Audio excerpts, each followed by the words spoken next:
Hey, welcome again. So now you can see there are some things in here. The first thing is you can see now we have this rifle in here, and the other thing is if I shoot, you can see we have impact effect. Look at that. Whenever we hit, we have the impact effect in there. And there are some other changes as well. You will see some of these zombies in here, but till now they cannot fight or attack or something like that. You can see we have this skeleton in here, and there are some other things going on in here. So if I come this side, and you can see right here we can just shoot and things. So now let's go to the video and I'll show you what change I brought in here. And there are a lot of things in here. So you can see if I come this side, but unfortunately till now these zombies and undead creatures, they cannot attack. They're just standing in there and they're doing nothing. Even they cannot receive a damage. Like if I shoot at them, you can see we can hit them, but they're not dying, or they don't react like we're hitting them.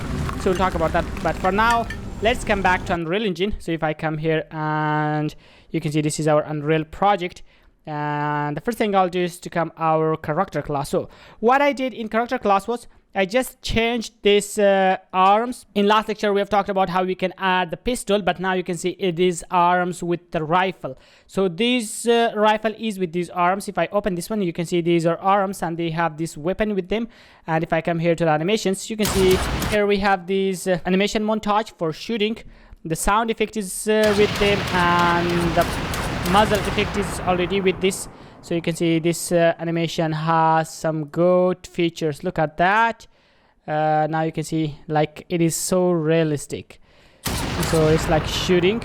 And then yeah, this is what we have in here. And all I did was to come right here and select the mesh. And this time we select the arms, like with this arms with rifle, this mesh.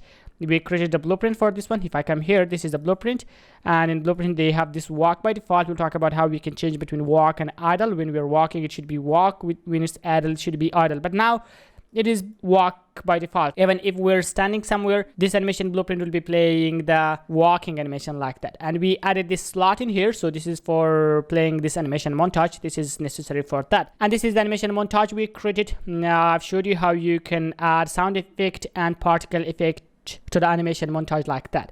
And then this camera was created in blueprints, and the skeletal mesh was created in C++. So that's why we were not able to attach them to each other. Now in this lecture I created this camera in C++ as well. So you can see we created this camera actor that is of type U camera component T object PTR, and using this template function we created this camera component, and we give it a name like actor camera or camera actor or component like that. And then we attached this camera to the road component. So like we said, all components should be attached to the road component. Then we wanted to attach the skeletal mesh to the camera component. How we can do that? Because this skeletal mesh came from the actor class. Like this class we created, this is based on actor class, and this thing like this skeletal mesh is already in actor class. So how we can access that? There is a function in there. If I press F12 or come here and tell them to go to definition, you can see this is in actor.h file, and this returns us this use skeletal mesh, and this returns us this mesh component. If I press F12 in here, you can see this is T object PTR, and this is called use skeletal mesh.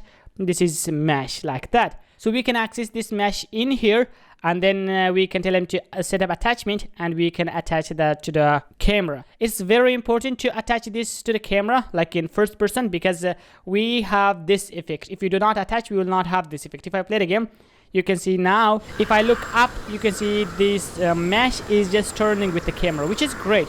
So that way we will not have that problem if we look up and the weapon will be still down.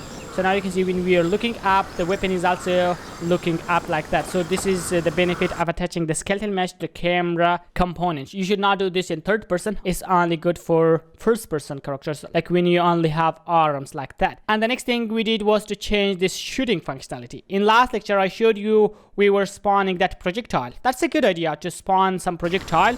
Like when you're shooting, you spawn projectile, and then the projectile will go by itself. That's an actor class itself, and that has your projectile component, and your projectile component is responsible for moving the object forward or in its x-axis. But there is another method which is a little simpler, and in most cases a little better than that projectile. That is using this line trace by channel. If I come down here, you can see we have this line trace single by channel. channel. This just draws a line from one location to another location. Like a location is a vector in Unreal Engine, so we have two vectors in Unreal Engine. You can draw a line from one vector to another vector, and if that line hits something, it will return you the hit point or the location where it hits something. So in this case, like if we come here to the character class, and you can see here we have this camera in here. You can see this is the camera of the character class. So if we draw a line from this the center of the camera straight there, a very long line, so when it hits anything, like in this case it will hit this ground in here, this will return us this location for us, like the hit location. That's why this line trace by channel is very helpful in this case. So how we can get this camera, like the location and rotation of this camera? For that we need player controller. So player controller is responsible for the camera, and that can get us the location and rotation of the camera like that. So that's why we changed this if this time. We tell him if this anime instance is not valid, we need an anime instance for playing this montage. And we check if this player controller is valid or not. Player controller is of type A player controller, and that's a pointer, and we can get controller of any actor class. Like we said, every pawn class has controller, like that can be controlled. So that has a function as well. Like every pawn class has a function as well that says get controller, but this will return us a controller for us. You can see right here that is a controller, and a controller is the parent of player controller, and a controller is also the parent of AI controller. So in this case we need player controller. That's why we can use this cast function to check if this character is controlled by player controller or not. If this actor is controlled by player controller, like in this case, in our case we control this by player, so that's why this will return us true, and this will give us the player controller like this. But still we check if this player controller like this cast was successful or not. So we check if anime instance was valid, like in this case we negate that. If anime instance was not valid, or you can see this is or operator, fire montage was not valid, or player controller was not valid, then we want to return early. We don't want to do these things because dereferencing a pointer in C++ is the worst idea you can have. And so that's why we check if any of these pointers are not valid, then we will return early from this function. But if all of them are valid, then we can go forward. So if we go forward here, you can see we can call a function from this player controller that says get player viewpoint. So get player viewpoint return us two values for us. One is camera location and camera rotation. But as you can understand, one function cannot return two values at a time.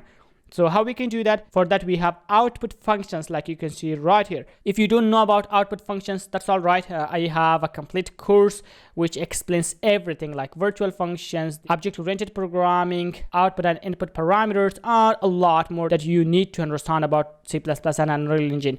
You can find the link down there. And that's why this get player viewpoint takes two parameters by reference. So by reference it means that can change those variables as well. So that's why we have this f vector camera location and f rotator camera rotation to pass those into this function, and this function will fill these two variables with information and give it to us back.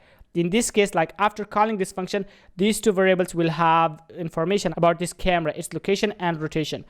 Then we can come here, and I told you for this line trace single by channel, we need two vectors for that. Start vector or start location, and we already have the start location, which is this camera location, and we need end location as well, like how long distance you want to draw a line for. So we can find an end like this. We start that from camera location, like from this area, and then from this camera rotation we can get a vector, so it will give us the straight vector, and then we can multiply that by any scalar value. In this case we want to multiply that by like 4,000 Unreal units, which is really long area. You can see this is just a variable, a float variable. We created right in here a float projectile target hit, and that's by default like 4,000. But the good thing is we can edit that from blueprints as well in case you want to change that value. And then we multiply that. So in this case we have end location as well, which is like around 4,000 units away from this camera, straight like that. And then we can come down here. We need some parameters for this line trace by channel as well. One is this if hit result. That's also output hit. Like this line trace by channel gets that variable and fill that with information and give it to us back. And then this needs this collision information, like you can see if collision query params. In that you can add some information, but in this case we only add this. We tell him collision params dot add ignore actor, and we want to ignore the current actor. What does that mean? Like this camera starts right from here, so if we draw a line, it will hit the character itself, because it's like a character is in the in between that. So that's why it will hit the character and it will just return us this location, which is not what we want. We want to ignore the current actor. That's why we'll tell him to ignore this actor. And then from this get world, we can call this function which says line trace single by channel, which I told you that draws a line between two locations, and that returns a boolean value. That's why we store that in a boolean value. So it needs this if hit result, which has a lot of information, and that is passed by reference, so it will fill that with information and give us the result. And this needs the start location, which is the camera location. This needs the end location, which is this trace end. We calculate it right in here, like you can see right there. And finally it says like a collision channel, like which collision like with which channel you want to hit. You want to hit the pawns only, you want to hit the walls only, what you want to hit. We want to hit everything which is visible, like these walls, the ground, everything which is visible. That's why we pass this a collision channel visibility channel. And lastly, this needs this collision params, which we pass in here, in which we'll tell him to ignore the current actor, like that. And then we come down here and tell him if that hit result was successful, because this is bool value. I told you this returns a boolean value. That boolean value means that like between the start and end of that line, is there anything or not. In this case, when we hit something in the middle, this will return us this true. And if that is true, then we can get the hit location and hit rotation from this hit result. Like this is hit result. We pass that to line trace single by channel, and this function fills that with information and gives it to us back like that. We'll tell him to hit result dot impact point, which is the location of the impact, like anything we hit. And we can also get the impact rotation from this impact normal dot rotation, like that. And we can store these two variables. Then from this uGameplay statics, uGameplay statics has a lot of functions. For that you need to include this header file, this casemate uGameplay static.h file. And when you include that, you can call this spawn emitter at location. This needs the world object, in which you can tell him get world, and this needs the particles, in which you need to create this variable. You can see right here, we created that in here. You can see u particle system, which is a pointer to object ptr. We can edit from blueprints, and we call it impact particle, and we can pass that in here. We want to play that particle, and it needs the location and rotation, which we can pass the hit location, like anything we hit. If we don't hit anything, we will not play that. And this needs hit rotation as well, which we pass this hit rotation. And lastly, we can play sound effect as well. So this needs play sound at location. Same thing, it needs world object. We can pass this, and this needs this impact sound, like this, which we create this right in here. You can see we have this u sound based impact sound, like that. And lastly, this needs the hit location, like the location where you want to play the sound. And in this case, we just want to pass the hit location like that. And the last thing we have right here is to play this montage from anime instance, which is this fire montage. Well, I've talked about that in the last video. So that's all we did in this video. Like that's all new in this video. We still have that projectile class in here. Like you can see projectile.cpp and .h file. But until now, we didn't want to spawn the projectile. Maybe in upcoming videos, we will use that. So that's why I'll not remove that class. Then I save everything, and then I compile everything, and then I open an Unreal Engine. And in here, from effects, we need to select class defaults like this. We need to select this fire montage. In this case, we created that fire montage in here, which has this sound effect and muzzle particle effect with itself. And then we selected this impact particle, which came with this military weapon pack, like you can see right here, which is free. You can add it to your project from thefab.com.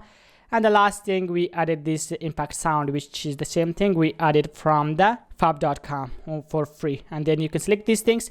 Now you will have everything. But if you want to change the hit target, if I search for hit, you can see here we have this projectile target. There is this spelling issue. I'll fix that. Hit, and that's 4,000 by default. You can increase it or decrease it from here.